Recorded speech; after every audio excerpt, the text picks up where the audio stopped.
Welcome. I'm Don Hood. Welcome to the second Tuesday Hypnosis Group. And we meet the second Tuesday of every month at 8 o'clock. And we're probably in the 60s for the number of years we've been doing this. We've lost track of when we exactly started, but we've been around a long time, and we've got a long time to go. It's great that we're all here. So thank you very much for joining us and coming together for this talk. Steve Cohen is our speaker.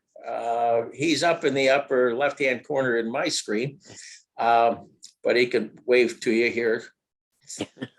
Steve, wave. There. Okay. So wherever he is in your little squares, and sometimes these squares jump around, so it's kind of funny. Anyway, Steve is the owner of Medvesta Hypnosis Healthcare. And he works with healthcare and patients and their particulars in kind of their whole, a comprehensive look at of who they are and where they are in their health status. He incorporates all of his aspects as a nurse and hypnotherapist and occupational therapist, brings them all together and brings a protocol together for that particular client. It's all about being healthier. It's time for you and your clients to get better is the title of his talk. And we'll turn it over to Steve for the rest of the evening. Thank you so much. Mute yourself if you haven't already. Looks like everybody is. Thanks so much again.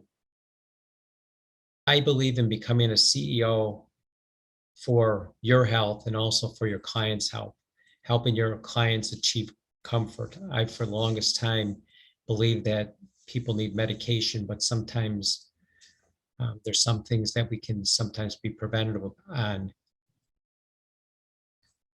to instead of taking medication, because medications have long-term effects. So it's time for you and your clients to get better. So I remember my first week as a nurse. I was working in a little hospital in Southern Colorado, and I wanted my patients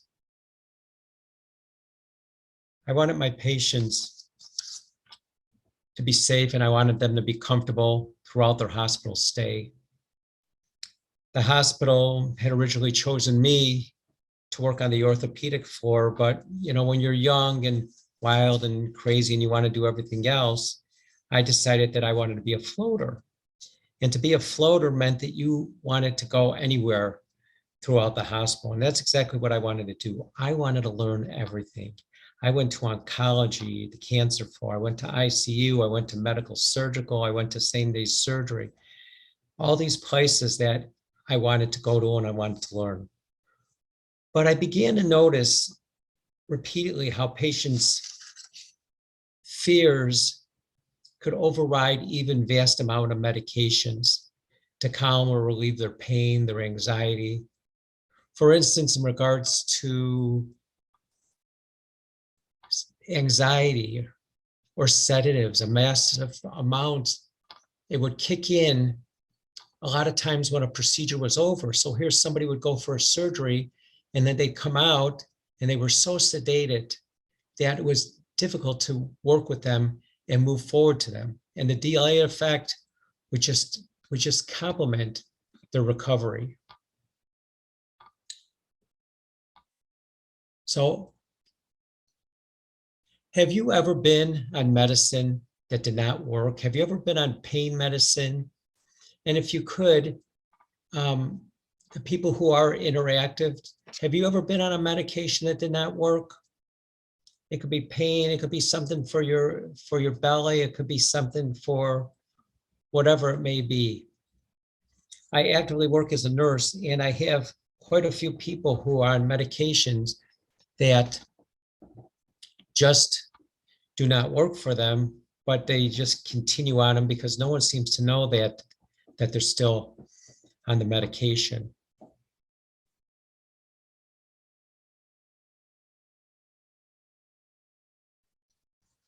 So during my first month that I was working in the hospital, I floated to the pediatric floor. And one of my patients was Sarah. Sarah is what I call a cancer kid. Her mom told me that Sarah had just gone through a procedure at the cancer clinic.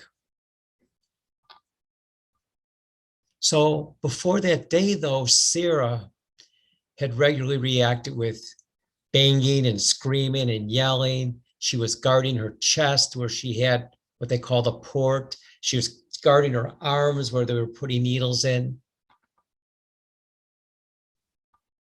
Or she was just hiding from doctors, from nurses, from any medical personnel that were coming in. But now mom said that she was actually quiet and she was calm.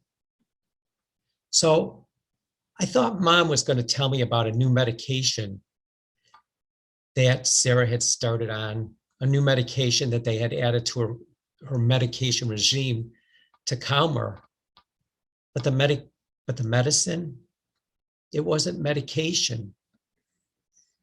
I found out what had changed her was an experience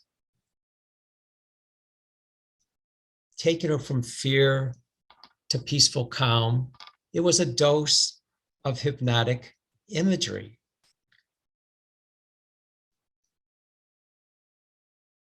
Now, I was a little bit wary because I was taught by medical books and nursing books. So I was wary as a healthcare practitioner who learned everything from medical books and nursing books and journals.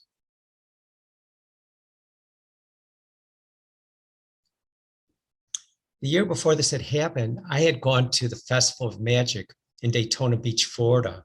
Now, the Festival of Magic in Daytona, Florida, everybody from around the world comes to Daytona Beach for this big magic show. So you learn all these tricks of magic, all this, some of the hidden ways of how to use hypnosis, how to use magic.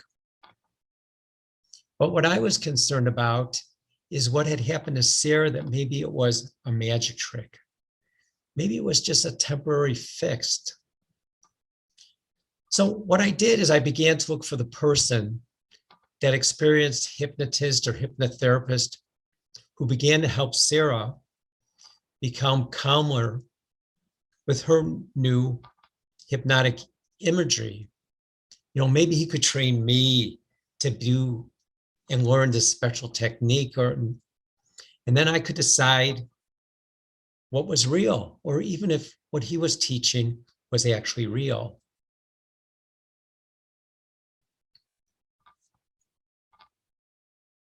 So by good luck, I met a man in the lunch line at that little hospital that week who was a businessman, and his name was Maury Bernstein. Now, I didn't know that Maury was known around the world. I didn't know that he was a philanthropist, that he was donating land for the city's convention center and the city of Pueblo's Arts Center, and donating millions of dollars to the University of Southern Colorado. But what I did learn was that he was now retired, and he was interested in hypnotism, exactly the place that I was going. And he had been hypnotizing his friends just for the fun of it, but also alleviating someone's chronic headache or other conditions. And he was the person I found out who helped Sarah use hypnotic imagery. So I began to question him about approaches that he knew using hypnosis, the advantages, the disadvantages, and where hypnosis could be used in a complementary or alternative therapy to the then current medical regime that was being used.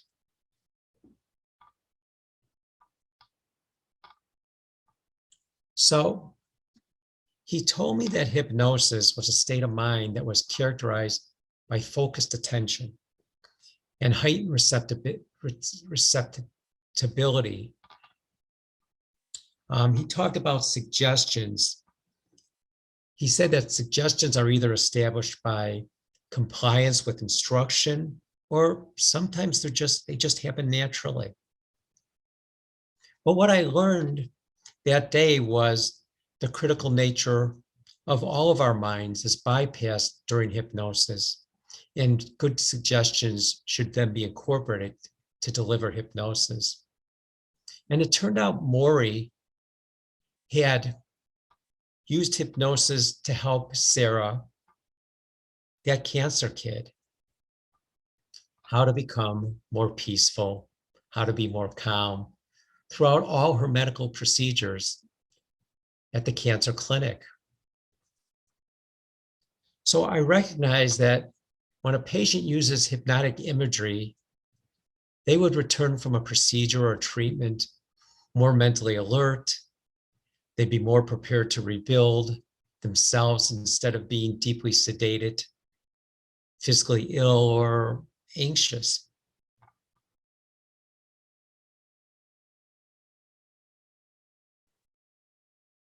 The other thing that I learned is that Maury Bernstein had actually written a book about that was called The Search for Bridey Murphy. And it was a story of Ruth Simmons, who also lived in Pueblo, Colorado, who he had put under hypnosis. And she had actually brought herself back to the early 1700s. I tried to follow up with Maury Bernstein after that initial time that I had talked with him, but I never was able to get hold of him. I never could find him. And I found out that he was actually considered a recluse, so it was hard to get in touch with him. So I began to read about and use hands-on hypnotic imagery with patients who I was beginning to see at home in Pueblo, Colorado for care. I began to be more efficient at helping them to add instead of taking away from their experience with medical care by providing a self-hypnosis program.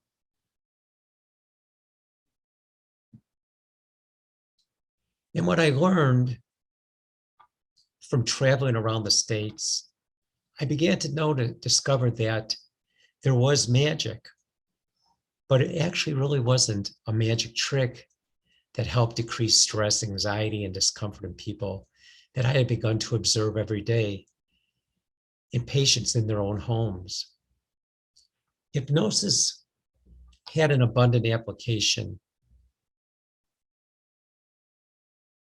in the use for modern medicine. So do you yourselves feel that medications, even today, are prescribed too often? If you just give me your input and your thought on that. We've got one yes, very good, two yeses.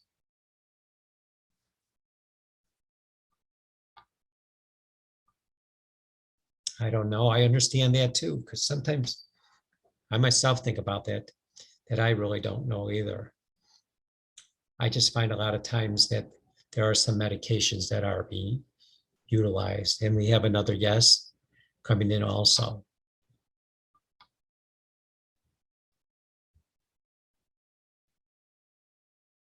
Anyone want to add to that?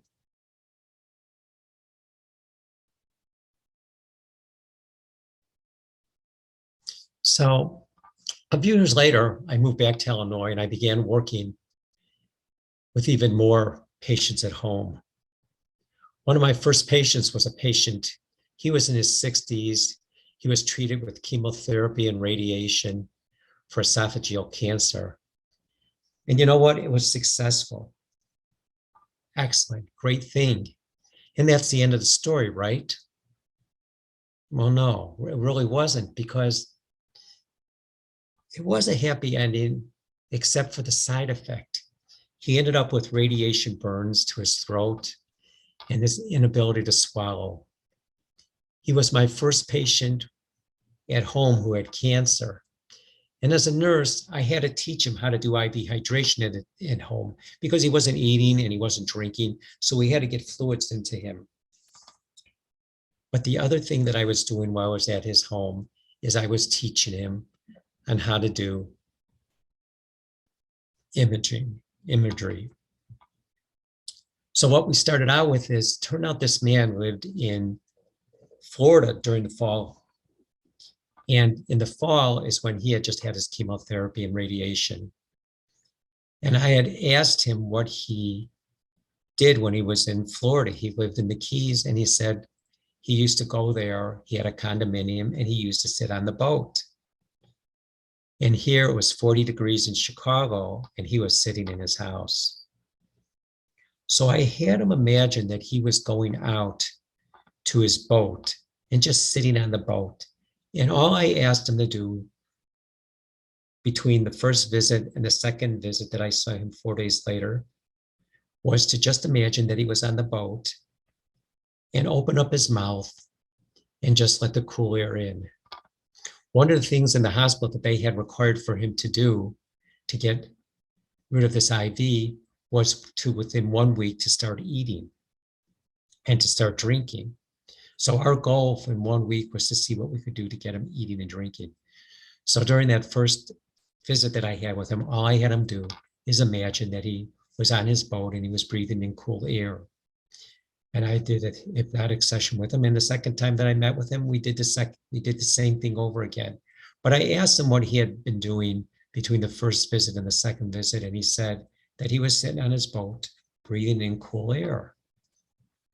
And I said to him, I want to tell you something, and it's medicalese. It's in medicalese, so I hope you understand this.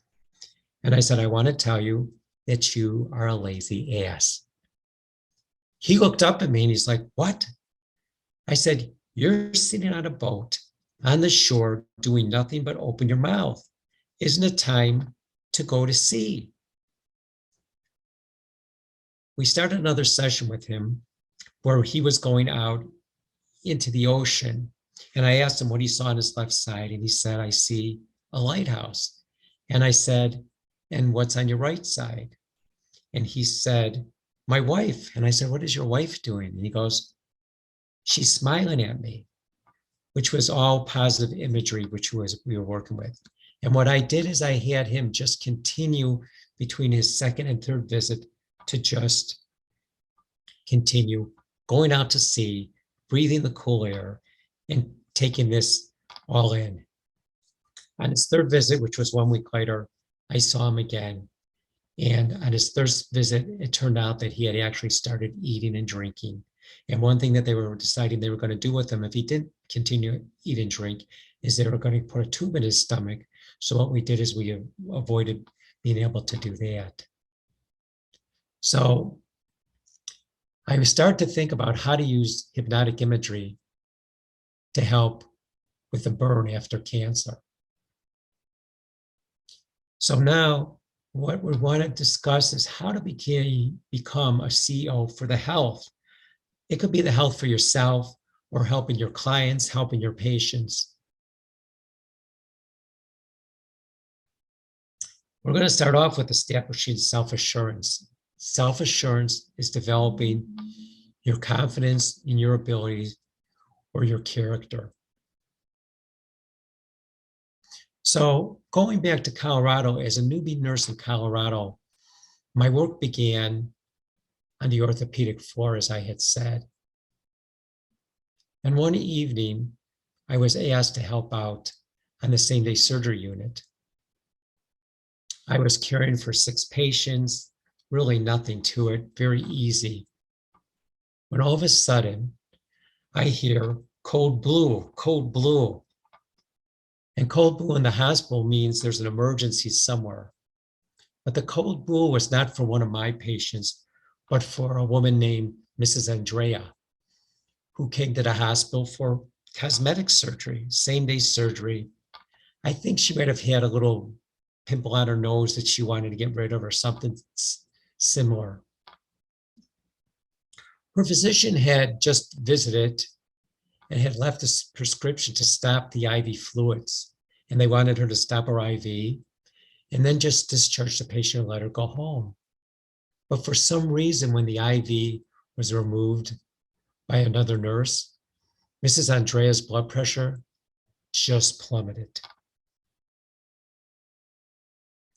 Now, I did not know a lot about hypnosis at that time in my career, but the patient did not need hypnosis. She was not responding at all to anything that anybody was saying. She was just breathing heavy.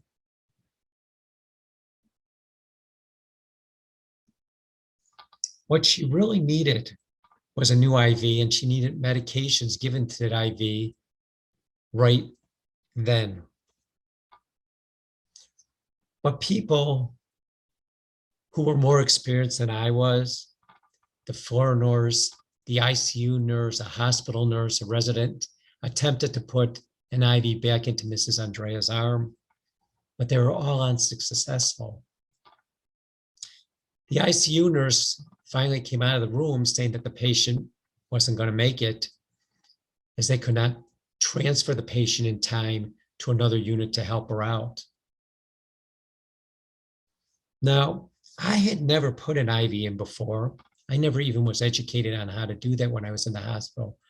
But I had read an article in the American Journal of Nursing the night before with drawings, not pictures, but drawings showing how to put an IV in someone's arms. But because I was afraid to do something that I had never done, I actually hesitated in asking the ICU nurse if I could put in the IV.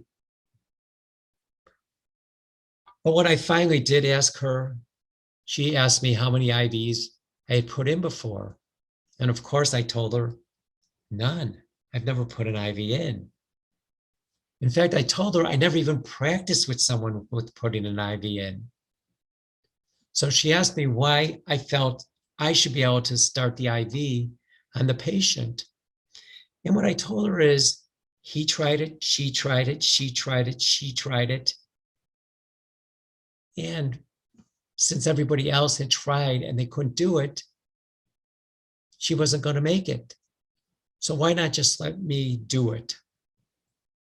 So when I went into Mrs. Andrea's room, I visualized the picture that I had seen the night before in the American Journal of Hypnosis of Nursing.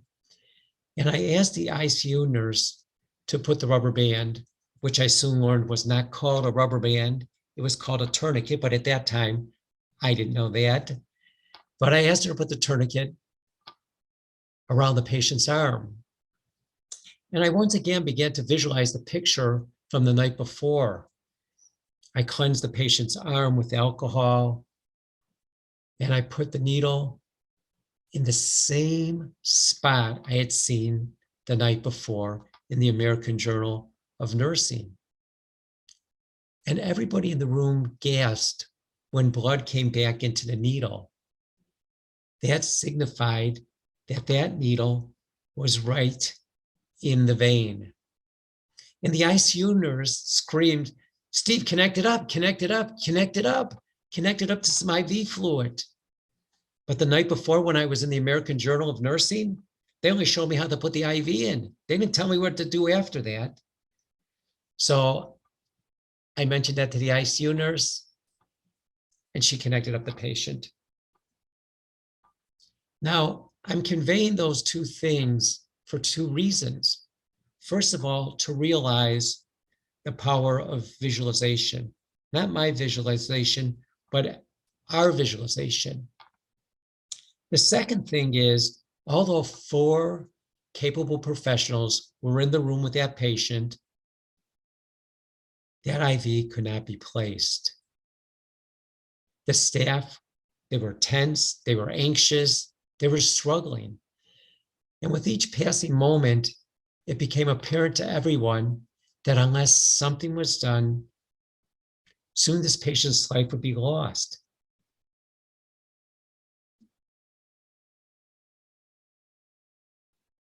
Everybody was silent. Have you ever come upon an event and you just watched? Have you ever watched a scary event unfolding and you did nothing?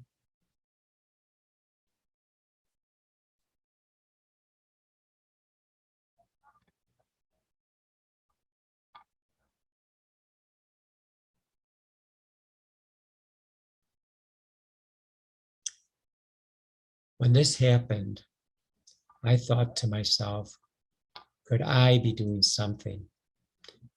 Until that moment, I had also just watched in disbelief, people walking in and out, waiting for someone to step in and end this horrible nightmare. See, I had already thought of asking about helping with this patient, but I hesitated. I had no doubt, and I had ideas on what the medical team would say. I thought of how they might respond to my recommendation. Would they want my input to do something that was not known that I was competent of in during this life-threatening situation? So the minutes just passed, and while the near chaos continued with the patient, I emotionally reviewed my self-doubt. Should I suggest that I be allowed to use the technique that I learned out of a journal just the night before? Possibly nobody would listen to me. Could I do what I saw in my mind? I was well aware that I might lose face and credibility if I attempted putting in that IV and failed. However, at that moment, it was clear that there was no one able to step forward and end the emergency. Stepping in may be the last hope. I knew that I had practiced in my mind the techniques well and thought it cannot possibly get any worse. I located my self-assurance within myself to act. I stepped up to the table, or in this case, I stepped up to the hospital bed. And I told the other staff with some quivering in my voice that I might be able to help and that I just needed to have someone else available to help me complete this procedure. So everybody was looking at me. And to my surprise, they let me move to the patient's arm.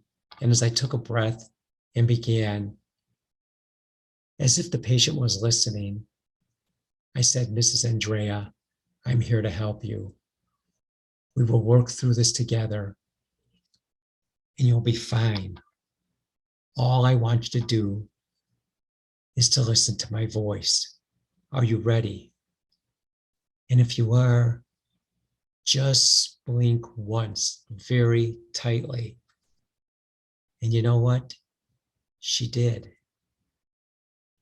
And I said softly to myself, now take a deep breath. And not only did I take a deep breath, but so did Mrs. Andreas as she was breathing. And her breathing became rhythmic. Taking a breath and let it all out. Doesn't that all sound familiar? That's good. Take another deep breath in. And it was as if the patient was listening to me carefully now and following my words. And I told myself everything is fine. Everything is all right. And we are safe now. I'm going to help you through. Keep focusing on your breathing. In and out. In and out. And besides my own words, everybody else was silent. And everyone watched and waited to see what would occur. And as my breathing was even, her body seemed to relax. As I placed the IV and the ICU nurse initiated the IV fluid, her blood pressure and heart rate returned to normal again.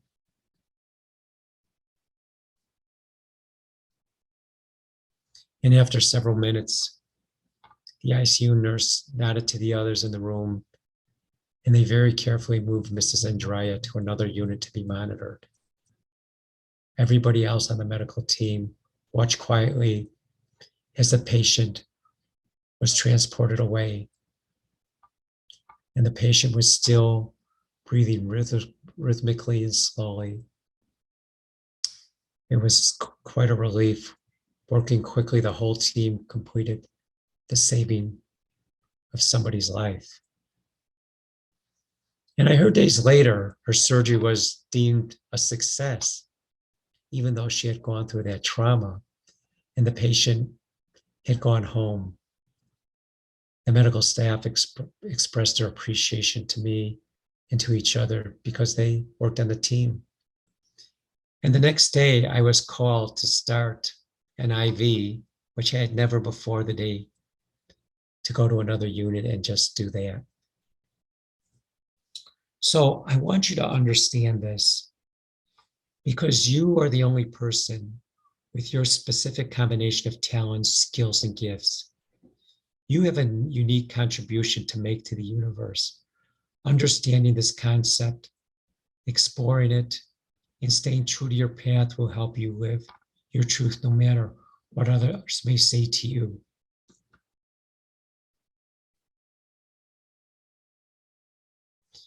So, what can you learn from this event for yourself? What can you take out of this, of stepping forward when you think that you yourself don't have the capabilities, the abilities, the capacity to be able to do something as a hypnotist, a hypnotherapist, or any type of healthcare practitioner? If you would just add your thoughts.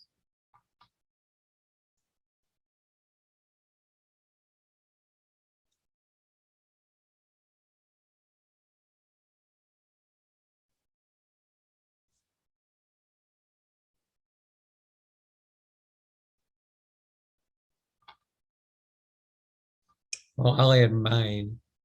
Knowledge and skill are essential and they're valuable, but they alone are not enough to make you effective.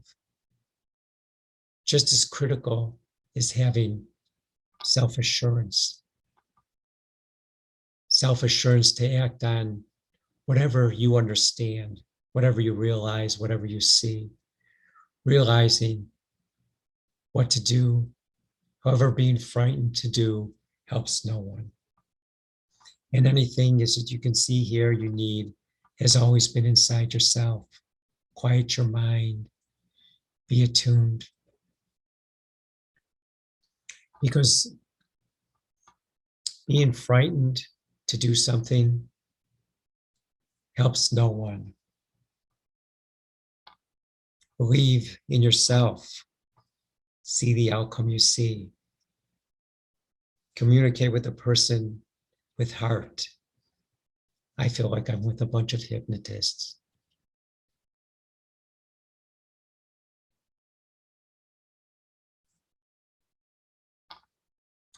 The things that you need that are important is self-assurance as a practitioner. You need knowledge and skill. Act on what you understand. Realize what to do. Knowledge and skill are essential and valuable, but they alone are not enough to make you effective. Just as critical is having the self-assurance to act on what you understand and what you realize and what you see. Realizing what you do, however, being frightened to do it, again, it helps nobody.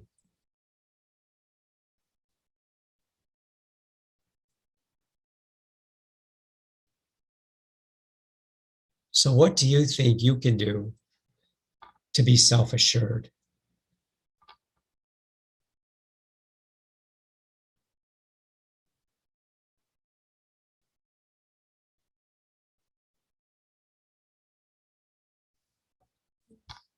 Self-assurance is it's anticipation of a positive outcome, a positive conclusion, What can you do to be self-assured?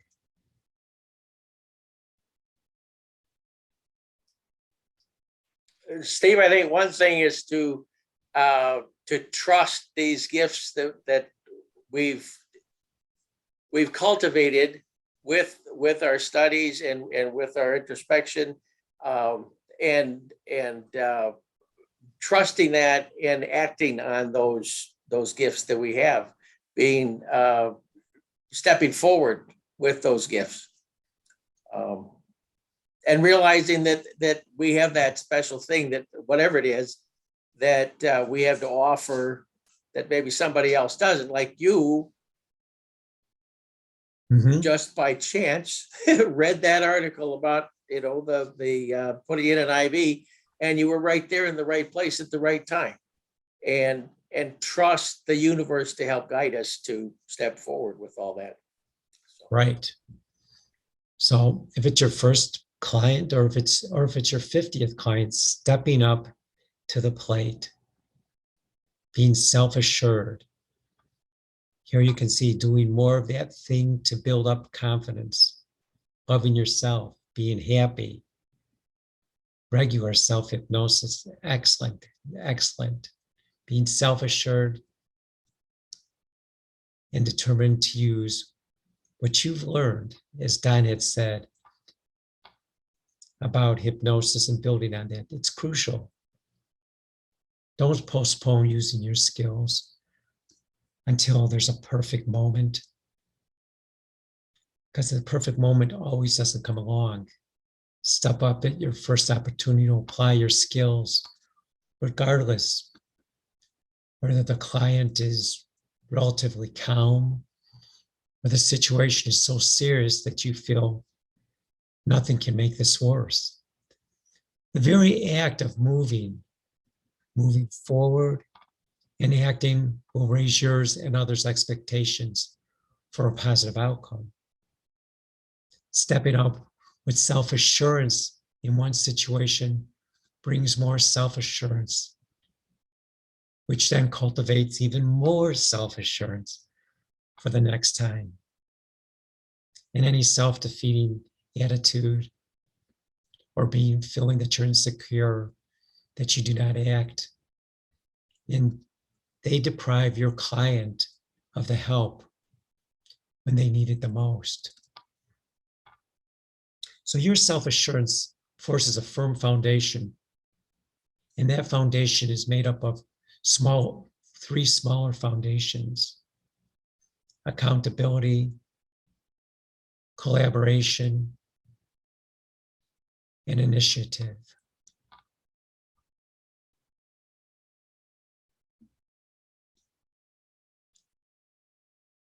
One foundation, accountability. You've learned the facts, you've developed your skills, and you know you can be accountable for your performance in a given situation. Another foundation is collaboration. You are not the only hero, but you can help. You can help others, including patients, clients, achieve them and helping them to achieve to be their best. An initiative is just starting and getting going and moving.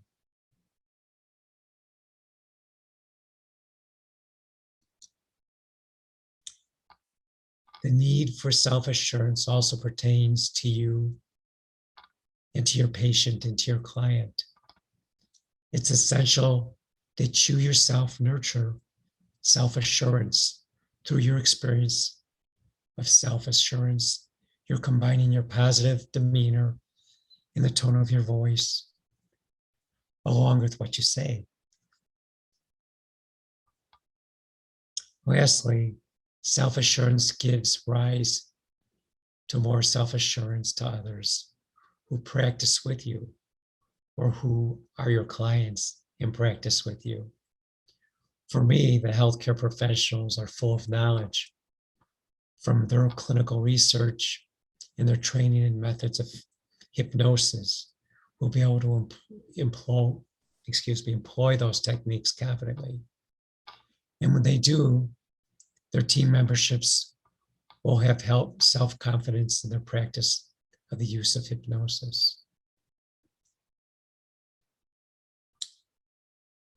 So remember, your patient, your client may have never experienced hypnosis prior, or may only be aware of hypnosis in the framework of a stage show or a thriller cloaked movie.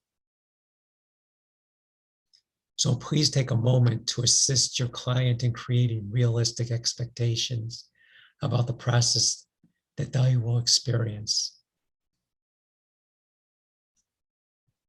So what I'd like to do is this little exercise is I would like for you to write the name of people you know who are self-assured. Somebody that we don't have to know them, you can give us their first name. Just write the names of people you know who are self-assured. And you can say them out loud too, if you're not a writer.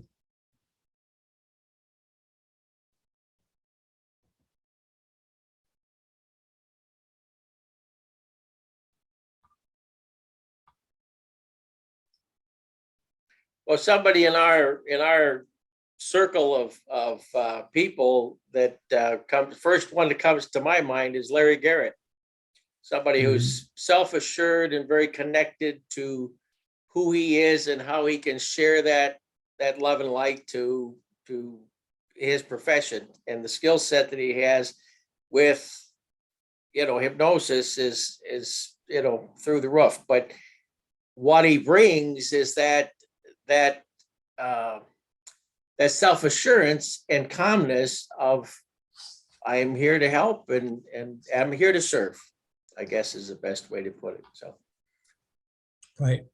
And you answered my second part of this, which is perfect, is I was going to say, and tell why you think they are, which is exactly, is there somebody else that you have, somebody that you see as self-assured?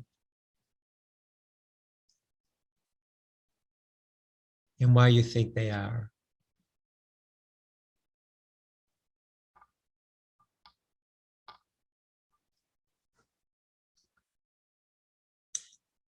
So even if you don't disclose right here, but there is somebody that is in your life, or somebody who you work with, or someone who you play alongside, what's important is to make sure you think why you think they are.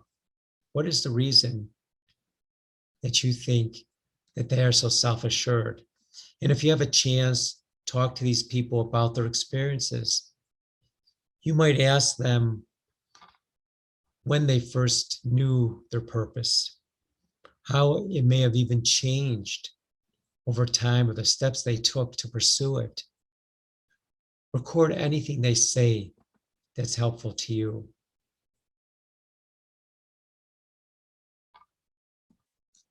So it's important to use the skills that you have. Having the knowledge and practicing your skills is gratifying, but it takes a little bit of self-assurance. The words that I'm going to use with you are a chance to experience a little self-hypnosis, inner peace and strength. So what I like for you to do is to find a comfortable place for yourself. And we're just going to do a little hypnosis on yourself just to increase your self-assurance.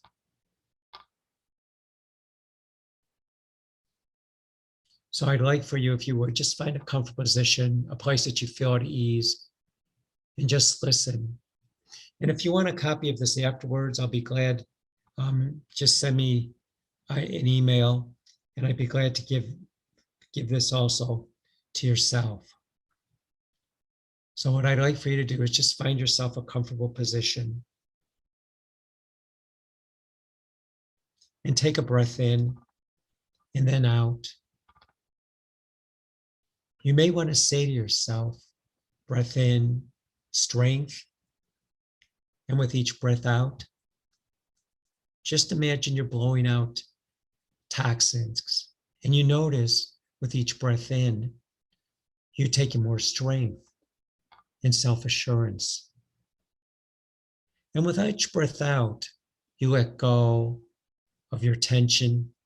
Allow yourself to do that at your own rate, naturally, comfortably. And as you take a few minutes to enjoy these breaths that allow yourself to set yourself, notice how you're breathing in and the way it makes you feel. Now, flow to a time when everything just worked out so well for you. One of those mystical, magical moments in your past that things just clicked and they came together. They came together just for you. It might have been a private moment with yourself or another, or it might have been a public moment where something came true for you because you worked so hard to achieve it. You might have persevered and succeeded, or something just occurred, something good, something satisfying, or even maybe something that you had just learned. And you came in at the exact right time, a moment that you realize that you know that you're ready for a situation. And you say to yourself, or you say out loud, yes, I can do this. This is one of my moments. And you completely experience the delight of this feeling. If you're unable to think of a particular experience right now, just imagine what it would be like to have such an experience. Maybe you've heard it from someone who had that experience. Maybe it was an experience that you experienced, almost like a movie. Just place yourself into that scenario and you're doing great. Now float down even further into this moment in which just everything works out well for you, and enjoy this moment and treasure what you see, what you hear, what you smell, what you taste, and what you feel. Taking in the feelings of achievement and delight just surrounding you. You may even notice a specific color that appears. And if you do, you can make this your color. And whenever in your future you want to regain this wonderful state of self-assurance, conviction, reliance, belief, and trust, all you have to do is just think of this color. You may even want to keep this as an object of your color to just remind you how to enter this state of self-assurance whenever you need it. And just thinking of this color can be a signal all by itself. Maybe there's a sound or a song that could be a reminder of this moment. And just recalling or singing this song or listening to that sound to yourself, you can transport yourself back to this state of strength whenever you wish, or you even need to. Or maybe you'll put your thumb and forefinger together and absorb the experience. And from this point forward, you can use this touching of your thumb and your forefinger as a signal to yourself to bring you to this feeling of accomplishment, confidence, self-assurance, and peace that you are enjoying right now. Or maybe you'll use one or more of these techniques whenever you wish or need to return to that self-assured state, even in the toughest moment. And one more thing, as you allow your unconscious mind to go through a process of allowing itself to absorb, taking a break, to organize all the information that you need into a shape, a size, or presentation that your conscious mind can easily use at any time. You may not even be fully aware of what your unconscious mind is processing, but take that information with you and slowly float back above yourself. And when you're ready to return to a natural state, slowly just count down backwards from 3 to 1. On 3, take a deep breath in. And on 2, your breath out. And on 1, awake, delighted, proud to know how you can use your mind to relax and how you can use your mind to assist yourself and to assist others.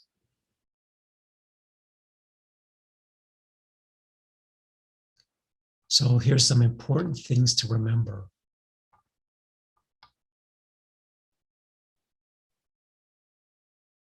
Knowing what to do, but being afraid to do it helps no one.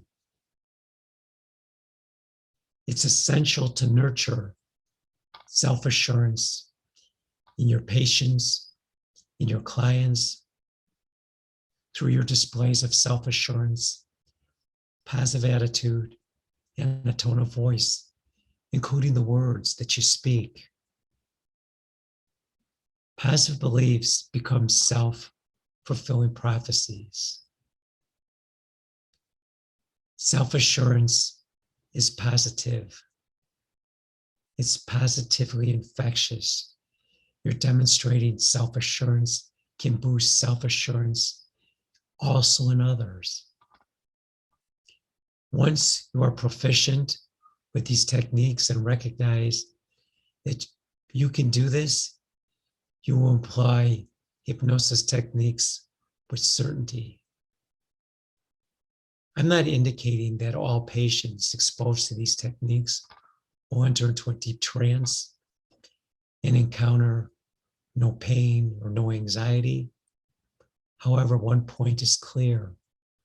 Realize a patient will improve using hypnotic techniques than without them. This is your opportunity to practice. Next time you need to exchange an item at the store, or you want someone to help assist you, you enter a room with a client to prepare to make a difference in their lives. Approach it with confidence. Experiment with techniques presented today, breathing in strength, blowing out tension, going into your color. Imagine hearing your sound or your song, or touching your thumb and your forefinger together to bring your body back to remembering how it feels to be confident, self-assured, and beginning notice which of the approaches work best for you, the ones that work best for you alone or in combination.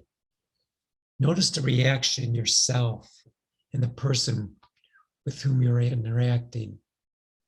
Do you notice a greater willingness to go along with your suggestions?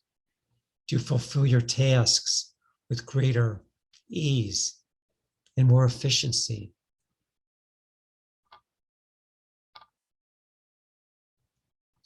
All you need to do is continue your opportunity to practice.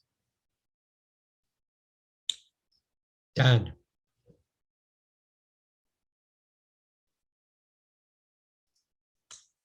I'm giving you the floor back.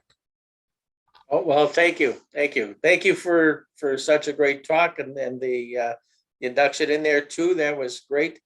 Thank you for helping us to open up to that assurance that we need to have to do all that we do to help each other and to help our clients. You know, we help ourselves when we're use that confidence and realize that we might be better than we think we might be. I've run into a lot of people who practice and they're concerned about their practice not being effective or they're not being effective. And I tell them that they need to continue to do it, because movement, to me, movement and doing it, movement is medicine. And they have to continue to move forward. So that's the most important thing, is to have self-assurance. And when you have self-assurance, you pass that self-assurance onto your clients, onto your patients, onto other people who you also practice with. You did say, and I can't remember exactly the word that you, self-fulfilling prophecy. You say the positive is self-fulfilling. The negative is too. So we need to be sure to make the right choices and choose the positive and choose the help. So we do have a choice. We can go one way or the other. So let's all choose to do the positive, act in love instead of fear. We don't need to be afraid of anything. We just need to keep stepping forward in love and light, right? That's right. That's what you've shared here, and that's great. I appreciate you all that you give to us tonight, and that you give in all of your work too. So thank you. And how about, does anybody else want to add to this conversation? Someone just asked for your email address. Perhaps you could put it in the chat. Sure. Thank you.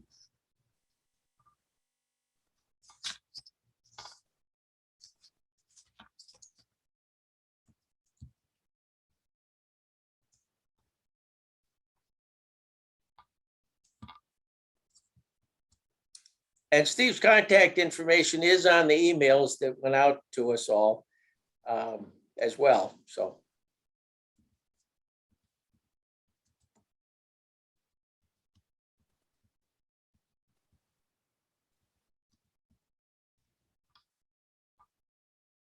Any other questions or comments that might have for Steve, or want to add to the hypnosis questions in general? Thank you. That was very uplifting and very well spoken. So in the self-assurance department, you sort of have to fake it till you make it, right? I mean, you have to start with wherever you are, which may or may not be as self-assured as you would like. And you have to build on whatever there is. Right. That's part of practicing, is going ahead and stepping out. You can read all you want about how to swim, but I think you need to get in the water to really know how to do it. And also, if you feel that you're not where you want to be, one thing that I always find that works very well for the people that I work with, and also with myself, is to write where it is that you want to be. Because to be where you want to be, you have to know where it is where you want to be. And because we work through a subconscious mind, most of the people that I work with, during the day, they use their conscious mind and they multitask. So they're not able to concentrate on what it is that they want to do. So I always make them write that before they go to sleep.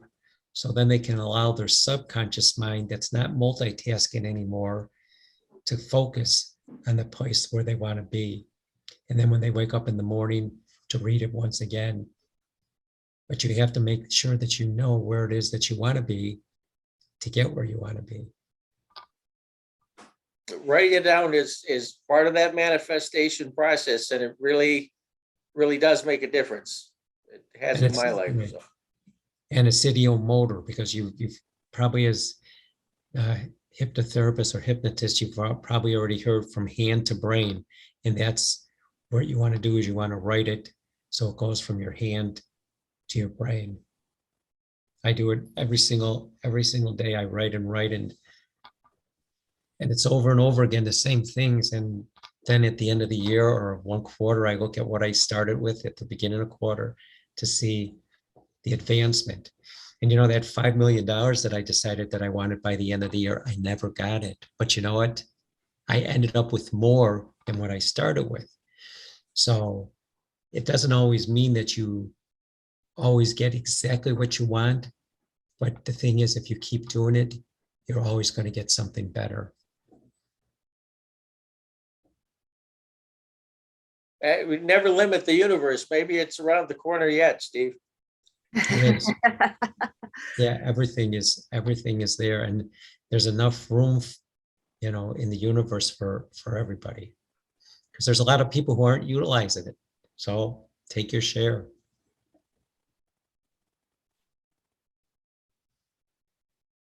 I was going to say there's one other thing that I was going to talk about tonight, but I knew we were going to end up running out of time. Is when you have clients, the other thing you have to be aware is calculating your closeness and your distance with people who come into your office or into your clinic or into your home. And it's very important because I started out with a man one time who came in, and I wanted to show him how he could utilize his mind using the pendulum. And as I moved closer to him, he moved further back. And when I moved a little bit closer, he moved further back.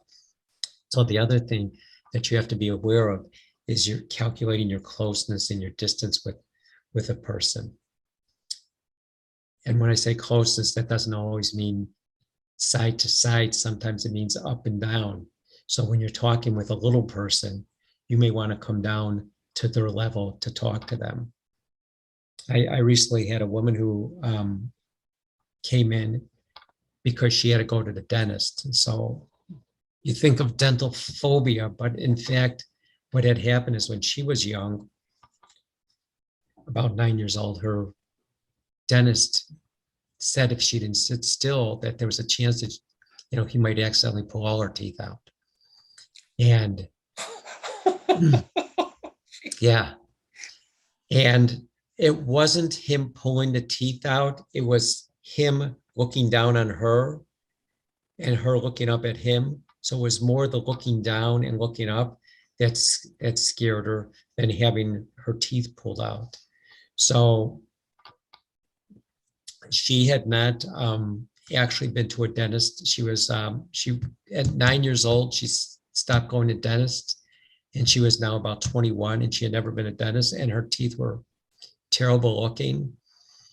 And it's all due to an event that somebody was looking down on her. So the importance of that is making sure that you always are on the same level with the person, making sure, some people like a lot of space and some people like in your face.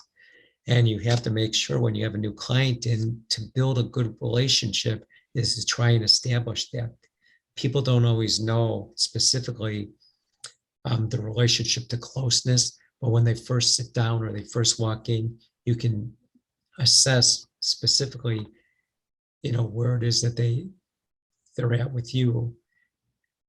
So that's an important thing also that I was going to talk about is, make sure that you assess your space, because one miscalculation of not realizing the closeness and the distance can have your client not come back again. So it's important to do that. And don't stand over them and tell them that you might accidentally pull out all their teeth. Good choice. Good hypnotherapist advice there. Yeah. One of the things that I think that we need to do to help us to be more assured in what we're doing is to continually learn more information. You referred to that, but I think taking workshops and classes, going to conventions like Mid-America Hypnosis Convention is going to be live this year in October. You can link up to that, looking up Mid-America Hypnosis Convention. And also, coming back to here, at the Leaning Tower Y, we have our meetings every month, second Tuesday, and we have speakers who give us great insights, and that helps us all to learn bits and pieces of information that we may not have thought of before. And so we can enhance our skill levels. And Larry Garrett's first Sunday of the month is another one that is good for everybody to go to as well. So I want to thank all of you for coming tonight for our meeting, the second Tuesday. We will meet again next month, somewhere around when? Second Tuesday. The second Tuesday. Month. It's one of those trick questions. And we'll see you next month with another great speaker. And be well and keep everybody in your hearts. Thank you so much.